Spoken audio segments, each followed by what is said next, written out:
Welcome to Category Visionaries, the show dedicated to exploring exciting visions for the future from the founders who are on the front lines building it. In each episode, we'll speak with a visionary founder who's building a new category or reimagining an existing one. We'll learn about the problem they solve, how their technology works, and unpack their vision for the future. I'm your host, Brett Stapper, CEO of Frontlines Media. Now let's dive right into today's episode.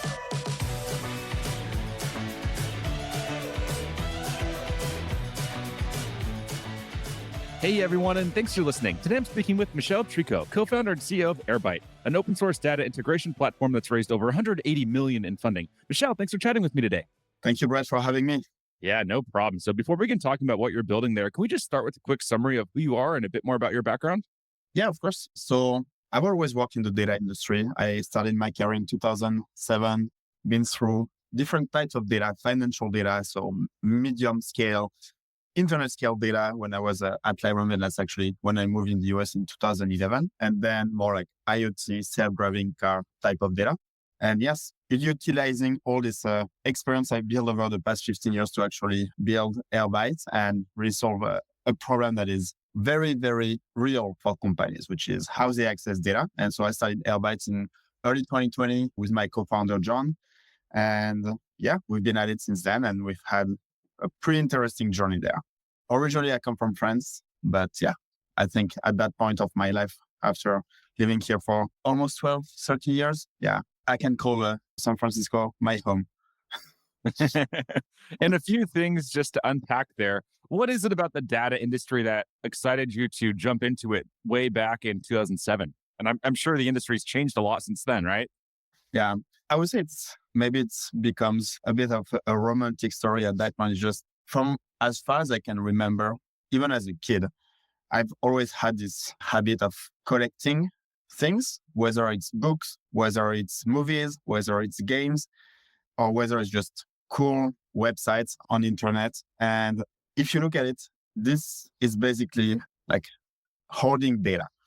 And that's always something that's been with me. I like this idea that you have all these pieces of raw data, and then by collecting it, you can start understanding what is the bigger picture behind this data.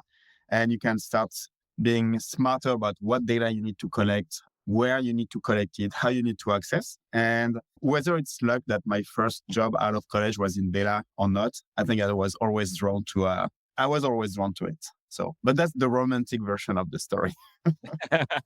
Hey, come on. We like the romantic version. What about moving from France? How old were you when you made the move? It was in 2011. I was about 27 actually. I was 27. Okay, so you weren't too young then. So, what was going through your mind at that point? I'm guessing you had started to establish a career at that point. So it wasn't like you were a 19-year-old kid just moving to the US. No, but actually I've always wanted to come in San Francisco in the Bay Area. I've always been into technology. And for me, this is where most of the technology is being created, is being innovated on. Not to say that there is no other places where innovation is happening, but that's definitely a place where you have a huge concentration. And as someone who's passionate with technology and with data, that felt like a good place to be. And since I can remember, I've always wanted to move. I had I did my internship at the end of college. It was in 2007. I was more around Princeton, New Jersey, working on medical imaging and medical data. But that was just for a year and a half. Went back to Paris and then finally went to San Francisco. Nice. That's awesome. And as I'm sure you've read in the media and probably hear from other people, there's a lot of noise out there today about the decline of Silicon Valley and San Francisco and the exodus of investors and entrepreneurs leaving Silicon Valley and San Francisco. Do you think that's true? Is that what you're seeing from your perspective? And what made you decide to stay here in the Bay Area? That's a good question. I would say every time something goes down, you have a lot of people who talk about how everything is actually going to be destroyed, not exist anymore. I feel like what is happening is that there's been a lot of extremely, extremely high growth over the past 10 years. And actually, when COVID happened, it made this growth even stronger. And you can call it a bubble, you can call it whatever you want. There is always a point where the reality is catching up, but we should not discard that things that are being created are real. I'm just taking the Airbyte example. Companies need to use data. Company to remain competitive, they need to have data. So the software that is being created is software that brings value. And today, whether we want it or not, like there is still a huge pool of talent in the Bay Area. I mean, in many other cities in the world, but there is still a huge pool of talent. There is still some capital. It's just don't know really what's going to happen with the economy. So maybe they are just taking a step back, trying to see what's going to happen. And maybe they're a little bit doom and gloom, but people are still creating value. And from them, I wouldn't be so pessimistic. Nice. That's a super nice perspective to hear. Now, let's dive deeper into a couple of questions that we like to ask just to better understand what makes you tick. So, first one, what CEO do you admire the most and what do you admire about them? I really like Bill Gates, to be clear. It's someone who has gone from being an extremely technical, talented person and managed to basically create one of the most valuable company in the world. So building something from nothing and getting into most computers in the world and just the personality of Bill Gates. And, I'm a technical person and today I'm building a company. So in a way, I'm trying to see, okay, what are the things and when did in his career change the trajectory of him as an individual to go from writing code in BASIC in a small office to becoming the CEO of one of the most powerful company in the world. Nice. That's a great call out. His evolution has been pretty wild to watch. There's some of these old videos on YouTube when he was in his lawsuits, back in when was it, like the 80s or like the 90s?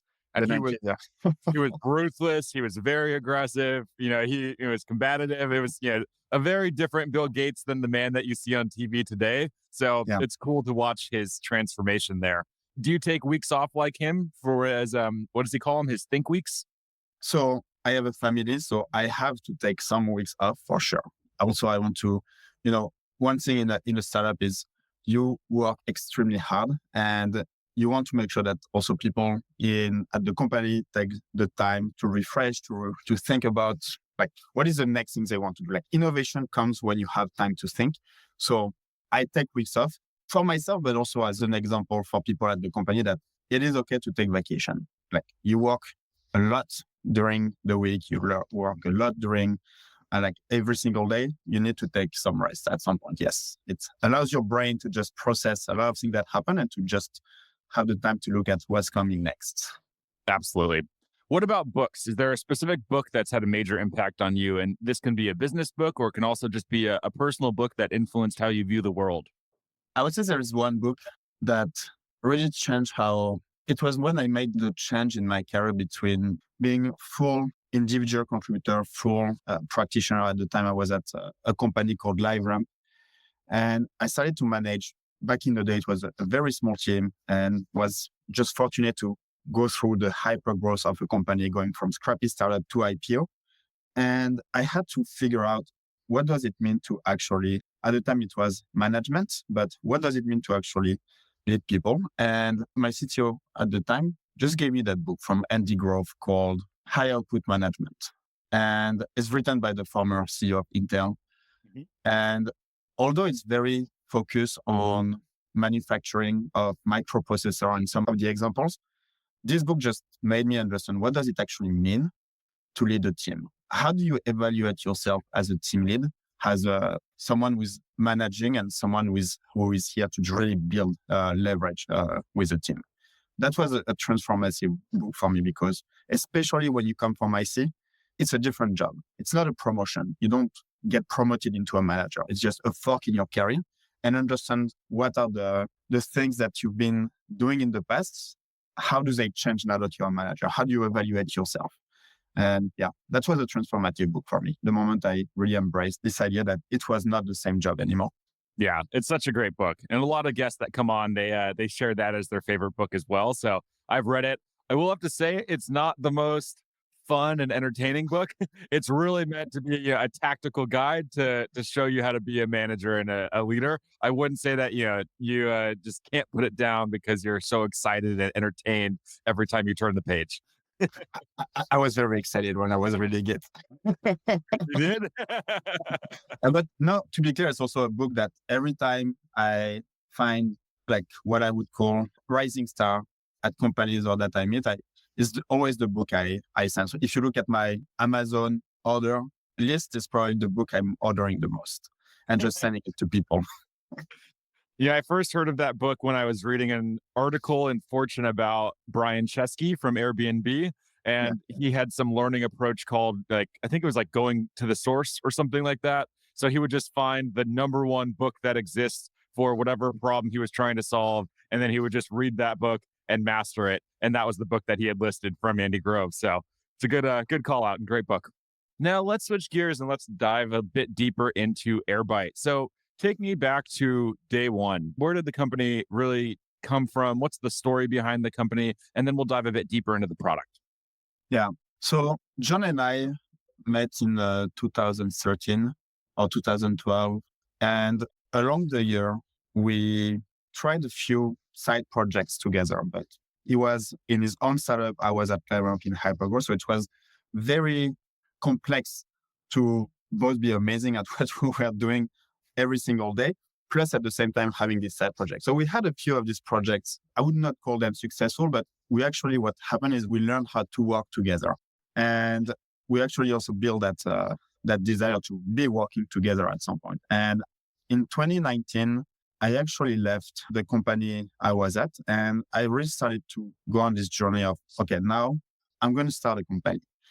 And I started to brainstorm by myself. I actually took a month of vacation before starting it, but I started to really brainstorm. And at some point, I needed to have someone to run idea by. And I asked John if he was interested in just brainstorming with me. Maybe there was an agenda behind, but definitely I needed to have someone to bounce ideas. And very quickly, as we were going through this brainstorm, it became clear that we had both built a pretty strong experience in the challenges of integrating data and making data accessible. And at the end of 2019, we actually applied to YC. We did not really have a product at the time, but we had a problem space that we were very familiar with.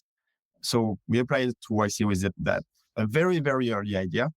And yeah, January 2020 was really when we started Airbyte. Back in the day, it was called Dexterity. It's a terrible name, but yeah, we went through YC, and our goal was really, we need to learn as much as possible about this problem space, more than what we know.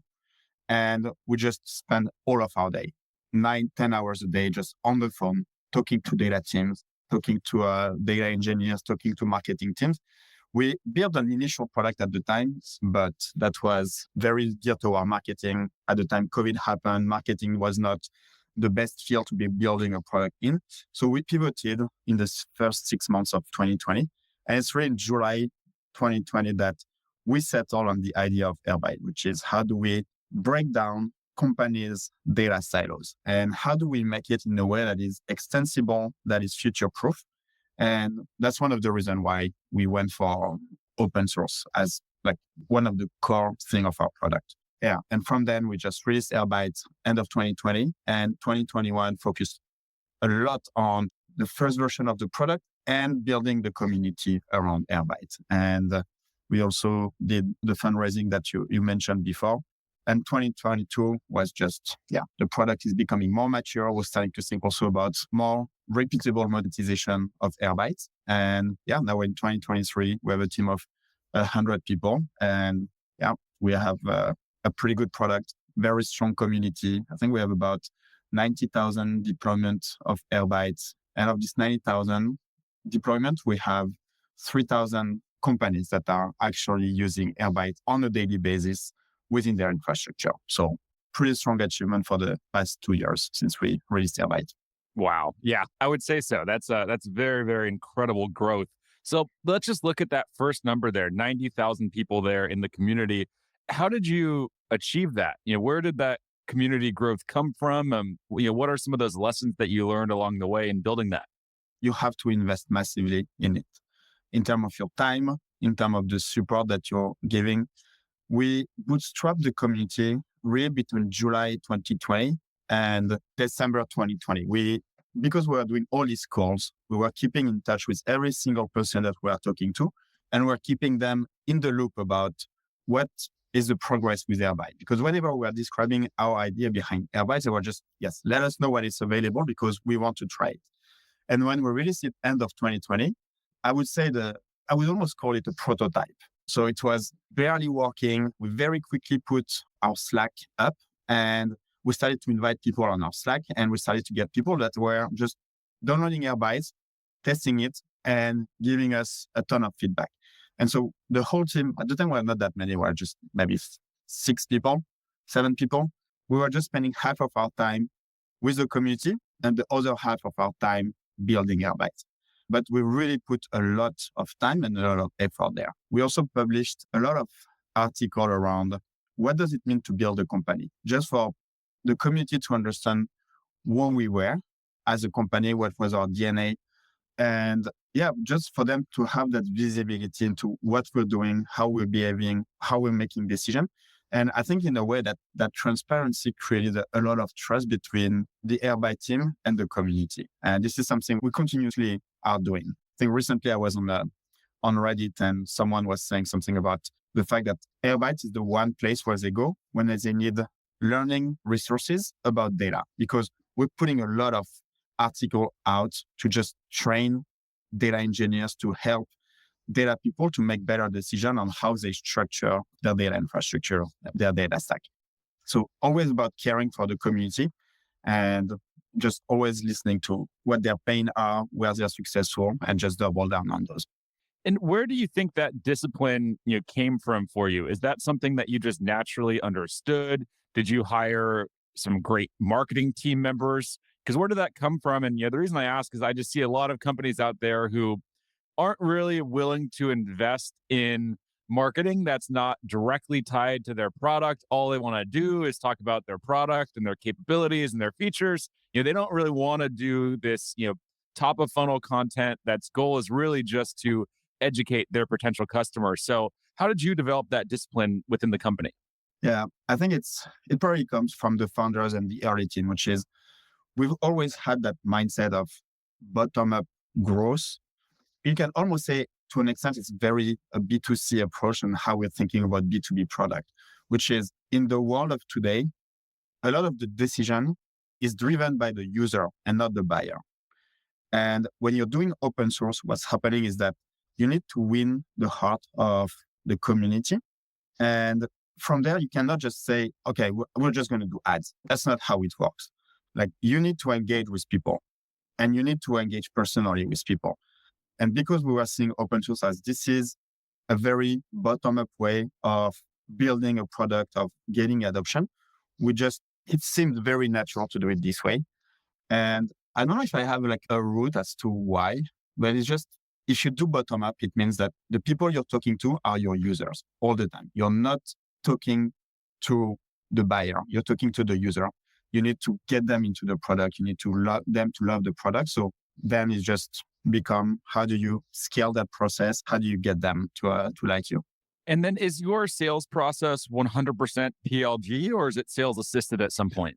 No, I mean, PLG is great, but there is always a point, especially as spending goes up, where people need to talk to a salesperson. So yes, I almost see PLG as something that happened before you talk to sales. It's almost like a filter where you will have a huge category of people who never need to talk to sales, and you need to make sure you can address those, especially with the motion of open source that we have. Like open source, in a way, it's a PLG motion, which is people download the software and they need to be successful without talking to you.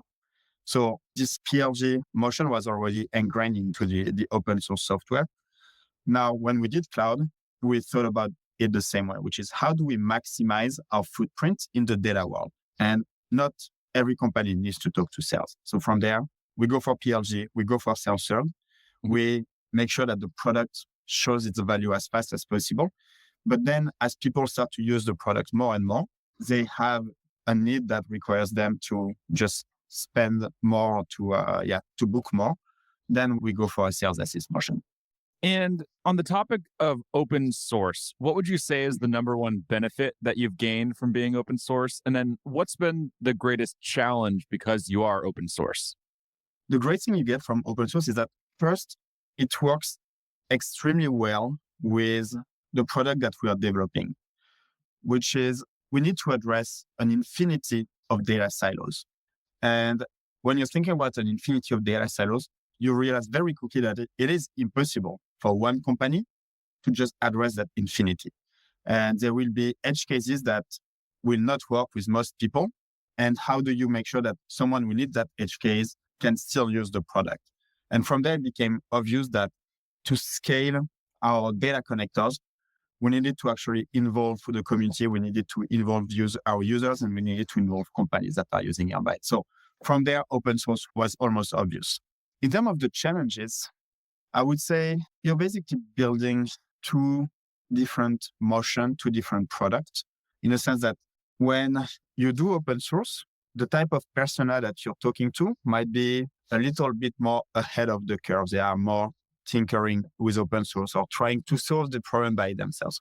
And this is something that, we were able to leverage a lot, which is we were putting stuff out, we were explaining the golden path for how to use it, but people were just tinkering with it, discovering new use case.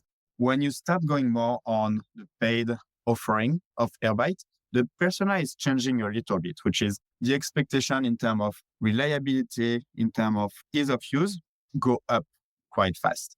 And for us, we had to basically retrain ourselves in 2022 in how do we just think about this reliability piece, this ease of use, and making it part of the product. And what's actually interesting is that it also beneficiates all the open source users, which is now the product is simpler to use, faster, more reliable. So that was something that we had to relearn in a way. Makes a lot of sense.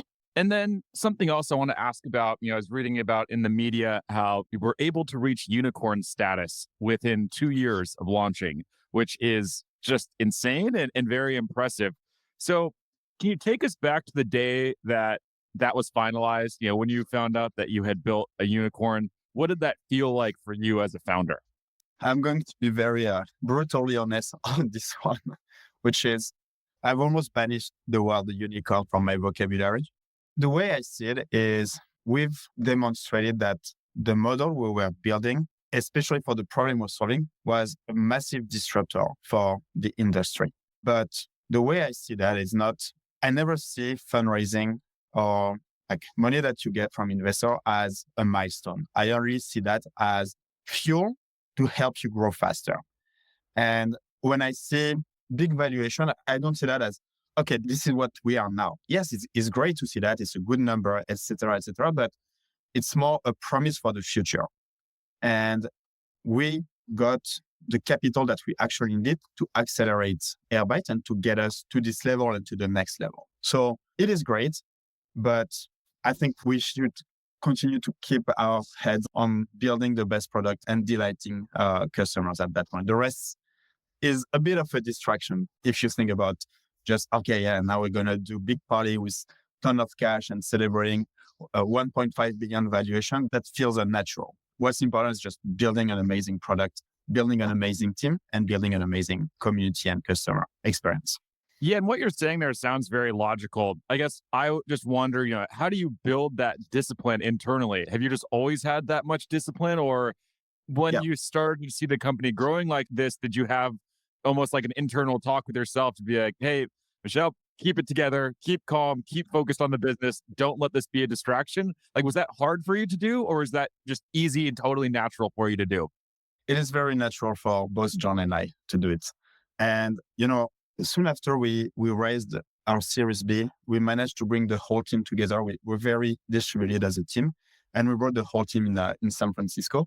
And at some point, someone was suggesting, we should do a Series B celebration. And no, we're not going to do a Series B celebration, but we're going to do a team is together after 2 years being in COVID celebration. This is what matters for the company. And I think people seeing that you should always celebrate. I mean, these are also victories, but they are not the goal. And I think it's what is important as founders is just making sure that people keep their eyes on the real goal, not on this side accomplishment.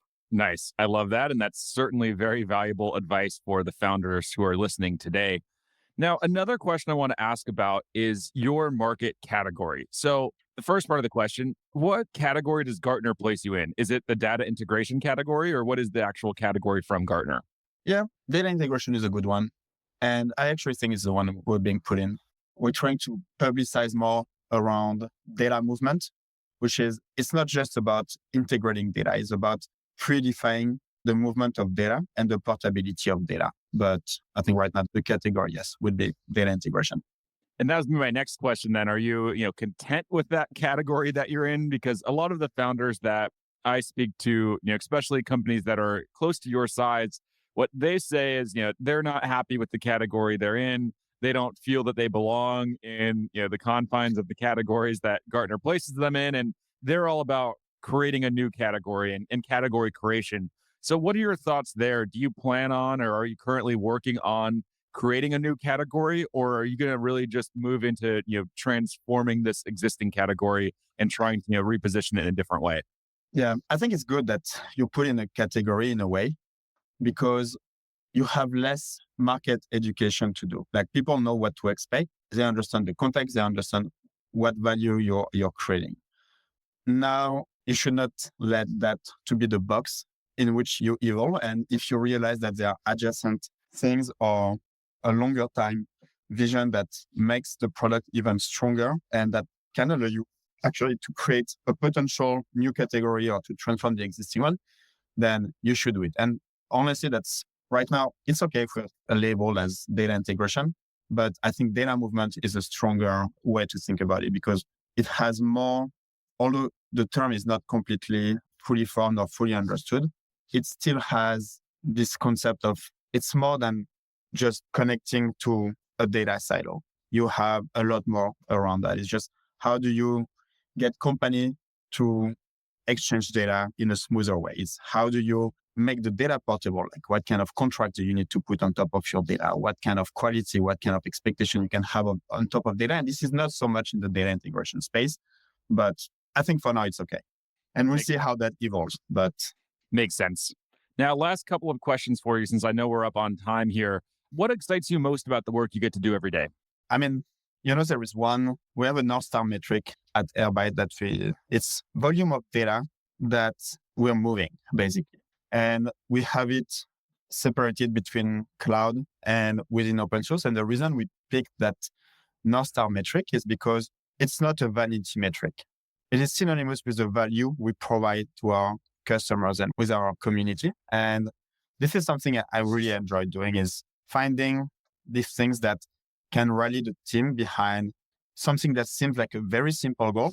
There is complexity behind, but just keeping the focus of the team on this one thing that we're doing, which is this is the value we're bringing to our customers. And let's focus on it. The rest is vanity. The rest is a distraction. If we get the volume really high, then yes, revenue is here. Yes, the community is growing. And yes, we're building a valuable product. So just finding this little pocket of wisdom and just alignment for the team is something I really enjoy. And I know you touched on it there when I was asking about the valuation status that you achieved and that, there's a big goal that you're working towards that you don't want to be distracted from. So what is that big goal? Let's talk about, like the 3-year vision. What's that vision that you're racing towards and what are you building for? And that will go back to why the community is so important is, when you go and ask a software engineer, oh, you should start that project. The first things they're going to be thinking about is, okay, I need to start my project on GitHub or I need to start my project on GitLab. So you have created a standard for what does it mean to do software engineering. We operate more in the data space, but our goal in the next 3 years is establishing Airbyte as the moment you buy your warehouse, the moment you need to move data from one place to the next, it's clear in everybody's mind that the default solution is Airbyte. And yes, there will be other vendors here and there, but the default solution is Airbyte. When you were looking 10 years ago as well, people wanted to do big data. The solution was, okay, we need to use Hadoop. And then it becomes, oh yes, we need to use Spark. It's just how it's about really becoming that standard so that it becomes weird to choose another technology. Nice. I love that. All right. Unfortunately, we are going to have to wrap here. Before we do wrap up, though, if people want to follow along with your journey as you continue to build and execute, where's the best place for them to go? Yeah. So two places. The first one is our Slack. We have a public Slack. Anyone can join it. We have links on our website, slack.airbyte.com. And everybody from the company is on the Slack. So you can talk to anyone at Airbyte. So I would say that's probably the best place to start. Amazing. Well, thank you again so much for taking the time to chat, talk about what you're building, and share this vision. This is all super exciting and look forward to having you back on again in the future to talk about everything that's happened. Wonderful. Thank you, Brett. All right. Thank you. Keep in touch.